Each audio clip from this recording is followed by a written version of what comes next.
In a corporate setting or any kind of a professional setting, your communication needs to be tailored to who you're talking to. When I lived in Japan and I led a team of people who were almost all Japanese. And as the leader of the team, if I was trying to solicit people's opinions about what would be the best approach or what are their good ideas, and in an international setting, it's critical that you do that because the framework that I use to think about things is based on the culture that I'm familiar with. And so if I want to get that input, but the first thing I do is offer up what I think.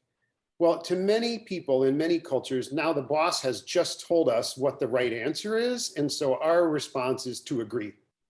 Instead of, when you've got maybe a different power dynamic, you need to elicit people's thoughts in a non-judgmental, non-predetermined kind of a way so that you get the benefit of their thinking. And then you have a burden of making sure that once you've decided what you're going to do, that you go back and you talk to the people whose suggestions maybe you didn't adopt and explain to them why, so that the next time they don't think, well, I'm not going to say anything this time because I had the wrong answer last time. A lot of the time, so while we're trying to adapt a business process and a business idea to a different marketplace, we're also bridging cultures and languages. And I felt a lot of the time that I was kind of an English to English translator. So somebody would say something in English and then I would process what that meant and then try to come up with a way to communicate that back to the headquarters, to the home office, to the people who were going to be the ultimate decision makers. But that communication style within a foreign culture is a challenge because people's vocabulary might be different.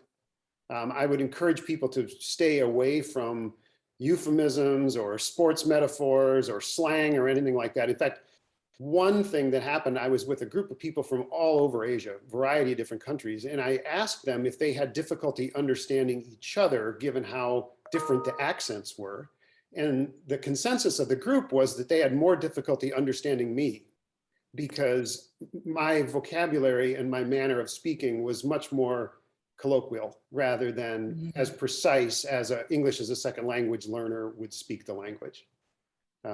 Another cautionary note I would say is if you communicate in writing by email, for example, you should be aware of how time consuming it is for your audience to read extensive text in a foreign language.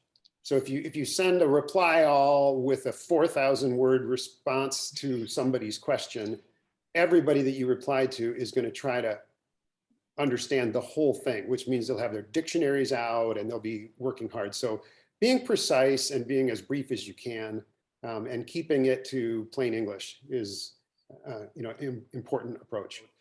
I think it's really important in those contexts to seek affirmation that people did understand. So ask someone in the group to sort of play back for everybody what the conclusions were and what the takeaway was and what the thinking was. So that's a way to confirm that you achieved understanding.